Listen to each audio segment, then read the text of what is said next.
മഹാഭാരത കഥ എവിടെ നിന്നുമാണ് തുടങ്ങുന്നത്? പലർക്കും അറിയാവുന്നത് ശന്തനു മഹാരാജാവിൻ്റെ കഥ മുതലായിരിക്കും. അദ്ദേഹം ഗംഗാദേവിയെ വിവാഹം കഴിക്കുന്നതും അവർക്ക് സന്താനങ്ങളുണ്ടാകുന്നതും പിന്നെ അദ്ദേഹം സത്യവതിയെ വിവാഹം കഴിക്കുന്നതും അങ്ങനെ. പക്ഷേ യഥാർത്ഥ മഹാഭാരതത്തിൽ ആദ്യ പർവ്വത്തിൽ വേറെയും ഒരുപാട് കാര്യങ്ങൾ പറയുന്നുണ്ട്. നമുക്ക് അവിടെ നിന്നും തുടങ്ങാം. പരശുരാമൻ്റെ കാലം. തൻ്റെ കുടുംബത്തിനുണ്ടായ ദുരന്തത്തിന് പ്രതികാരം എന്നോണം 21 തവണ ഭൂമി മുഴുവനും കറങ്ങി നടന്ന് ദുഷ്ടന്മാരും അധർമ്മികളുമായ ക്ഷത്രിയ രാജാക്കന്മാരെ എല്ലാവരെയും തന്നെ അദ്ദേഹം കൊന്നൊടുക്കി. ശേഷം തപസ്സിന് പോയി. പിന്നീടുണ്ടായ രാജാക്കന്മാരെല്ലാവരും തന്നെ നന്മ നിറഞ്ഞവരും ധർമ്മിഷ്ഠന്മാരുമായിരുന്നു. അവരുടെ ഭരണത്തിൽ ഭൂമി സ്വർഗസമാനമായി. മനുഷ്യരെല്ലാവരും തന്നെ ദേവന്മാരെ പോലെ സുഖത്തിലും സന്തോഷത്തിലും ജീവിക്കാൻ തുടങ്ങി.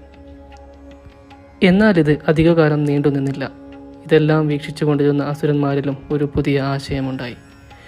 അവരാണെങ്കിലോ കാലാകാലങ്ങളായി സ്വർഗത്തിനു വേണ്ടി ദേവന്മാരോട് ഏറ്റുമുട്ടുകയായിരുന്നു. എങ്കിലും വിജയമെന്നും ദേവന്മാർക്കൊപ്പമായിരുന്നു. സ്വർഗസമാനമായ ഭൂമിയിൽ മനുഷ്യരായി ജനിച്ച് പതിയെ അതിൻ്റെ നിയന്ത്രണം മുഴുവനായും തങ്ങളുടെ കൈകളിലാക്കാൻ അവരാഗ്രഹിച്ചു. അതിനായി അവർ മനുഷ്യ ഗർഭപാത്രങ്ങളിൽ വന്ന് ജന്മമെടുത്തു. കാലം കഴിഞ്ഞപ്പോൾ അവരിലൂടെ വീണ്ടും ദുഷ്ടരും അധർമ്മികളുമായ രാജാക്കന്മാരുണ്ടായി. തങ്ങളുടെ സ്വാർത്ഥ ലാഭങ്ങൾക്കായി അവർ സാധാരണക്കാരായ ജനങ്ങളെ ദ്രോഹിക്കാൻ തുടങ്ങി. ഭൂമി നരകസമാനമായി. അവരുടെ ചെയ്തികൾ എല്ലാം കണ്ട് മടുത്ത ഭൂമിദേവി ഒരു നാൾ ബ്രഹ്മദേവനെ ചെന്നു കണ്ട് പരാതി പറഞ്ഞു. ദുഷ്ടന്മാരുടെ ഭാരത്താൽ താൻ നരകിക്കുകയാണെന്നും എല്ലാറ്റിനും ഒരു പരിഹാരം എത്രയും പെട്ടെന്ന് തന്നെ കാണണമെന്നും അദ്ദേഹത്തോട് അപേക്ഷിച്ചു. ദേവിയുടെ വിഷമങ്ങളെല്ലാം കേട്ട ബ്രഹ്മദേവൻ ഈ കാര്യങ്ങളെല്ലാം തന്നെ മറ്റു ദേവന്മാരുമായി താൻ ചർച്ച ചെയ്യാമെന്നും അവരാൽ ഇതിനൊരു പരിഹാരം എത്രയും പെട്ടെന്ന് തന്നെ ഉണ്ടാകുമെന്നും പറഞ്ഞ് ദേവിയെ യാത്രയച്ചു. ശേഷം അദ്ദേഹം ഇന്ദ്രാദി ദേവതകളെ തൻ്റെ അടുക്കലേക്ക് വിളിച്ചു വരുത്തി. ഭൂമിയിൽ മനുഷ്യരായി ജന്മമെടുത്ത് ദുഷ്ചേതികൾ നടത്തിവരുന്ന അസുരന്മാരെ നിഗ്രഹിച്ച് ഭൂമിയെ വീണ്ടെടുക്കാൻ ദേവന്മാരെല്ലാവരും തന്നെ ഭൂമിയിൽ ചെന്ന് അംശാവതാരമെടുക്കണമെന്ന് നിർദ്ദേശിച്ചു. ദേവന്മാരെല്ലാവരും അതിനു സമ്മതിച്ചു. ശേഷം അവർ വൈകുണ്ഠത്തിൽ ചെന്ന് മഹാവിഷ്ണുവിനെ കണ്ടു.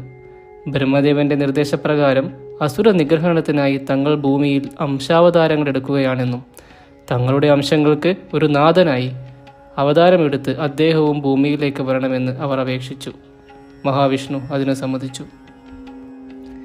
ഹിരണ്യകശിപു, വിപ്രജിത്തി, സംഹ്രാതൻ, അനുഹ്രാതൻ, ഭാസ്വരൻ, കാലനേമി എന്നീ അസുരന്മാർ തന്നെയാണ് ശിശുപാലൻ, ജരാസന്ധൻ, ശല്യൻ, ദൃഷ്ടകേതു, ഭഗദത്തൻ, കംസൻ എന്നിവരായി പുനർജനിച്ചത്.